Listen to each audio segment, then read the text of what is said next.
the tight end position group for the 2025 season.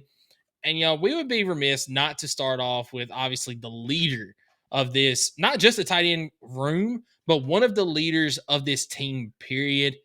And that is senior Miles Kitselman. Obviously he's coming off of injury. He had surgery this past year. What was it, on his pec? Something like that.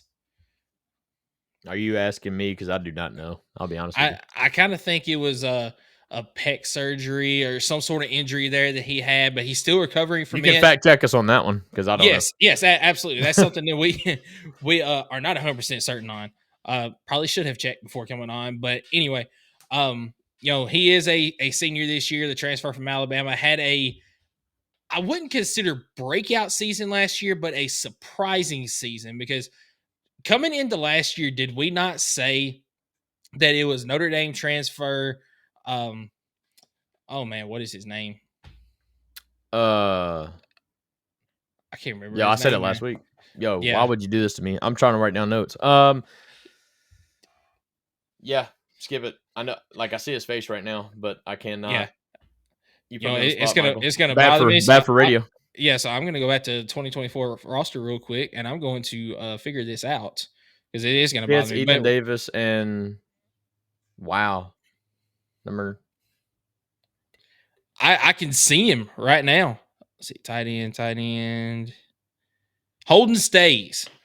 Yes, Holden Stays. I knew that. I don't know why I blanked so hard, dude. Yeah. Oh my God. All right, thank you so much. You can tell that we're live. So yeah. But yeah, we thought coming into last year, the tight end group, it was going to be number 1, Holden Stays, number 2, Ethan Davis, and number 3, it was going to be Miles Kitselman. I mean, he was the third string from Alabama. You didn't expect him to come in and kind of be the leader of the room, right? Yeah.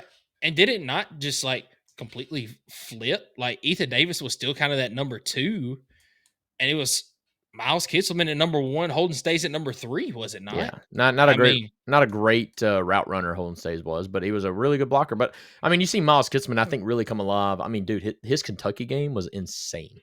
Yeah. I mean, I think it was like the first quarter, maybe even the first drive, the dude had like 70 yards receiving right off the bat on 2 massive plays, and he just added to that, and then he kind of took that role and grew with it. And his family's awesome. And I'm only saying that because I've seen him. His family shows up and supports. If you go to a game, and I think the father always wears like the Summit blue jersey, and it's number 87, and it's got Kitselman on the back. But like, his whole family's sitting there. They're all sporting him. And Miles Kitselman took that room by surprise for sure. And then obviously got that granted year of eligibility for this year. And I think he's going to run with it. Now, to our point, I do think Ethan Davis is going to take a step. I think this is his year. Does he not have to this year? I think he has to, because I think he knows next year he should be the guy. But he should be, yeah. I mean, this room isn't that deep, but should be fine for this year, especially with Kit's coming back. But yes, we talked about Ethan Davis, and then who's that 3 guy? Who is that 3 guy? Now we got a couple of freshmen. Two-way battle. I was gonna say we got a couple of freshmen. And Deshaun Brame and Jack Van Dorseyler. But I mean, I don't know. We got Cole Harrison, who's a redshirt freshman as well. So I don't know. Like, who do you think? Because I think that's going to be something interesting to see how that plays out in the fall, is who really steps up to be that 3rd guy in the rotation, which, I mean, as we've seen, this offense is going to play 3 deep at the tight end position, even with Kitts being far and away probably your number 1. I don't know. Who do you think takes a step in the fall? I think that it's going to be Deshaun Brame. I think that he's going to take that little step forward to just edge out that number 3 spot. But, I feel like especially in the first 2 weeks of the season, you're kind of going to see a rotation. You're going to see, when they put that 3rd string tight end in, Deshaun Brame's going to get some time. And then you're going to see Jack Van Dorseyler get some time as well. But I think right now Deshaun Brame is going to take that slight step forward. And this is just my opinion. This is not me looking into the insider information from Vols. They hadn't even started fall camp yet. So we don't know who's going to step forward and be that next guy yet. This is just me speculating. I think Deshaun Brame is going to take that step forward and be that 3rd string guy. And, honestly, if Miles Kitselman is not 100% by the time week 1 rolls around, he might not even play against Syracuse, and you might see Ethan Davis be that number 1 spot, and then you're really going to see who's going to take that step forward to be the number 3 when Kisselman comes back between Jack Van Dorselaer and Deshaun Brain. Yeah, right on. And I mean, you've seen Ethan Davis start out hot last year too, so like I ain't totally worried about that. Ethan Davis caught a touchdown pass in game 1 last year to start things off, which I got excited. I thought, I mean, like, because I mean, you've seen the connections their true freshman year in the spring game between Ethan Davis and I'm going to say it, but Nico. I mean, I thought they were going to be a great paired tandem there at the tight end quarterback position. Obviously, didn't really pan out last year, and now Nico's no longer there. Maybe that's a good thing for Ethan Davis. Who knows? I know Ethan Davis needed to work on his pass pro, his blocking. Yeah. And if he takes a step forward this offseason, which I think he has, then you can see Ethan Davis out there in 12 personnel quite a bit. So, yeah, as far as that third spot, I kind of agree with you. I think Deshaun Brame is going to take that spot, and JVD may take a red shirt, take that time to grow, learn underneath, and figure it out. But as of right now, they're absolutely in a battle for that third spot in that rotation. And Yeah. yeah, So overall thoughts on this room, because I know you've already mentioned it that this isn't necessarily a very deep room, but what are your thoughts on this room? Because me personally, I'll give my thoughts on it first. I love the tight end room. It's love. not it's not Okay. particularly deep, and it's not experienced per se. You've got Miles Kitselman, who's a 5th-year senior this year. You got Ethan Davis, who's a redshirt sophomore Who's got this some year. playing time. I mean, in my Yeah, opinion. I mean, both of them have playing time. Kitselman more than Davis, so I like those two. But when it comes to the overall talent that Tennessee's got in this tight end room, granted unproven talent, I love this tight end room, and I think that no matter who is that 3 spot this year, who ends up being the 4 spot, I think no matter who's going to be on the field, you're going to get production from the tight end room this year. And not just because of what the tight ends are going to do, but I think whoever your quarterback is, whether that be Joey Aguilar, George McIntyre, or Jake Merklinger, they're going to involve the tight end room a little bit more than what we've seen in the last 2 seasons from Joe Milton and from Nico Iamaleava. So I absolutely love this tight end room this season. right on. I don't know if I'm gonna say love. I think it's a healthy room. I think you know exactly what your depth is. You know exactly where the pecking order lies. There's no competition on who's getting first and second reps. You kind of, I don't know. I just think it's a healthy room. I think you've got your number 1, you've got your number 2, and then you've got a healthy competition for number 3 against freshmen, which in my opinion, that's how it should be. And then going into next year, you kind of already got that cycle of like, you know, exactly where everybody lies going into the season. So I'm going to use the term healthy. And I don't necessarily mean that as in like player health. I more mean that like you've got the right ingredients of the room. You've got Miles Kitselman, who's far and away the vocal leader in that room. I mean, he was at media days. And so you've got Miles Kitselman in there. You got Ethan Davis, who I think is a star in the making. And then, you know, who knows after that? But like in today's world of college football, you got 2 guys that I trust. I do trust Ethan Davis. Yep. I trust Miles Kitselman. If one goes down, sure, we're a little weaker for sure. And especially in the experience factor in there for the freshmen. But I don't know. I like the health of this room between chemistry, between maturity, and between skill. I think this room has everything you need to get it done this year in the fall to help whoever is our quarterback. It's going to be their first year, regardless of who our quarterback is. Going to be their first year in SEC Division I type ball, and they're going to need all the help they can get. And their tight end is their best friend, right? So, Yep. gotta have that. Gotta have that in this room. And something else that I feel comfortable with this year because of my love for this tight end room.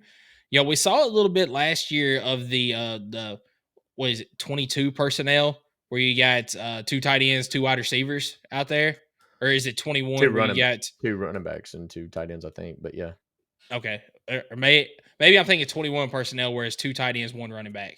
Okay. Um, yeah, we saw some of that last year. Granted, more because you had to rely on the run game more than you really wanted to.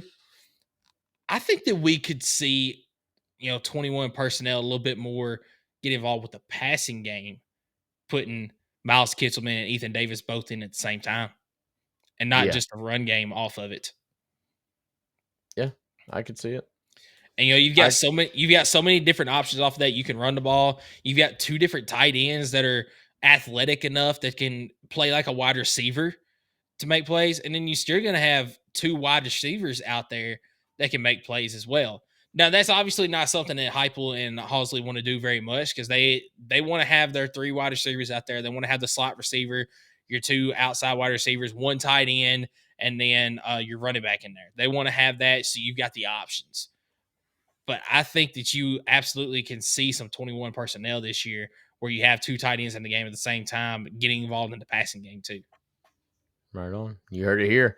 Tight end room looks all right. I mean, Michael says that he loves the room. I think that it's a healthy room going into this season, which again we're only 5.5 weeks away. Um, I, I think again, going to say this with every single position preview. You want to stay healthy. Somebody's going to go down, but how does the room pick up when somebody goes down? I think this room is built to be able to do that better than almost any position group that we talk about. I think even with the freshmen that have that lack of experience, I think they've got the skill. I mean, these two guys were highly 4-star tight ends recruited. They came to Tennessee for a reason, and I mean, look. I love where Heupel is going with this program because you're starting to see some of the old traditional values of Tennessee come back to life. I mean, defense, we can't state it more enough, and how Heupel said it over and over again that defense got to be elite in Knoxville, and you're seeing that. I think another thing that's got to be elite's running backs, and we've seen that the last couple of years. Have several running backs taken in the draft or signed as undrafted free agency. Shout out to Jabari Small getting signed last year. Jalen Wright got signed. Dylan Sampson got drafted. Jalen Wright got drafted actually. So like you're seeing the running backs, you're seeing the defense become elite, and then tight ends, wide receivers. I think people forget that Tennessee's got the third most drafted wide receivers in the league, Yep. which I think I forgot that.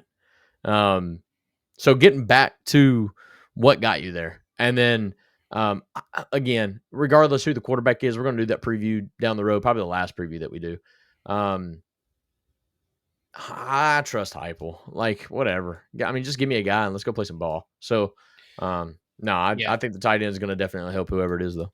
Yeah, absolutely. And my last question for this tight end room: do you think we see one of these guys step forward into more of a athlete type role that a guy like Princeton Fant played in the 2022 season? Because that was something that really made Tennessee dynamic in that season. Was obviously everybody thinks about the what was it, the UT Martin game where he threw for a He did touchdown. throw one to Jalen Hyatt. Yeah. He caught a touchdown, and he didn't catch a touchdown in that game, but he ran for one. He threw one. He was just shy of the cycle there, or the quote unquote triple crown by catching a touchdown too. But are we gonna see a guy this season that might end up playing that type of a role to where he's dynamic enough to you can put him in at fullback like what they did with Princeton Fant numerous times and get a couple of yards when needed. He can also go out and make numerous plays, through the air, catching the ball, but also he's a dynamic run and pass blocker. I'm not going to say that you're going to have a guy go out there and throw a touchdown pass too, because that's something that you just don't see every day. But I'm curious if we're going to see a guy that will step forward into that type of role to be a dynamic player like Princeton Fant was. Yeah, I mean, I don't think you're going to see that this year, but if you are, it's going to be Miles Kutzelman because he is old and mature enough to do that. Princeton Fant was like a fifth-year dude when he was doing that. And so I think in order for Heupel to put his trust in a guy like that, it's going to be Miles Kutzelman. But no, I don't think there's anybody outside of that you're going to see kind of have like those special plays be made for them. Now, in saying that, I would love for this offense to get back to some of those special plays. I felt like we kind of lost that last year. So it'd be nice to have that creativity in the offense going into this year. Bring back some of the trick plays, maybe even trick plays that you don't even need, but just to throw it in there to put it on film and kind of bring back some of that excitement. I mean, Yeah, Look, last year did it not seem like basically the only trick play that we saw was the shovel pass to Dylan Sampson that teams caught on pretty quick about. yeah, I wouldn't even call that a trick play because that shovel pass is the exact same shovel pass we ran in the 22 Alabama game to get the extra point or the 2-point conversion. Like, it wasn't a trick play. That's just a play that they run that when they come out of shotgun, not everybody really expects. I don't know. Like, no, that's not a trick play. They completely got away from it. But like the 23 year, I guess, wasn't even that creative. So I mean, but the 22 year, I think about like the Missouri, the South Carolina game, like the South Carolina play when we wore the dark unis with the white helmet, and you Oh, seen like that was a 21 year. Yeah, yeah, I or know what you're talking 21 about. year where yeah, I don't want to I don't want to really think about the 22 South Carolina. 21 year you had a really awesome design play where Hendon Hooker took the snap in shotgun and kind of rolled out to the right like a sweep, like an option play, and then plant his foot and throw it over the top of the defense. I thought that was such a nice play that we didn't run enough, in my opinion. And I would love to see a play like that get thrown back into the playbook because it's so effective. It's so effective with this offense, the way we utilize the quarterback run game or should utilize the quarterback run game, and the way that we're such a run first offense to have a play like that where you can make the linebackers commit to the run and then just like as a quarterback plant, stop, throw the ball over their head was an awesome play. I'd love to see some of that creativity come back. Maybe that's a Halsey thing, but like, I not to be a negative Nancy, I think there's going to be changes in the coordinators after this year. This just you heard it here first. Yeah, I think there's going to be change, and I'm not necessarily even saying it's going to be Halsey, but I think changes are going to be made after this year, and I just hope that we met expectations, and then we make some changes to further that. I hope it's not a 7-5, 8-4 year that we're kind of less meat on the bone and then making some changes because at that point I start questioning hype a little bit.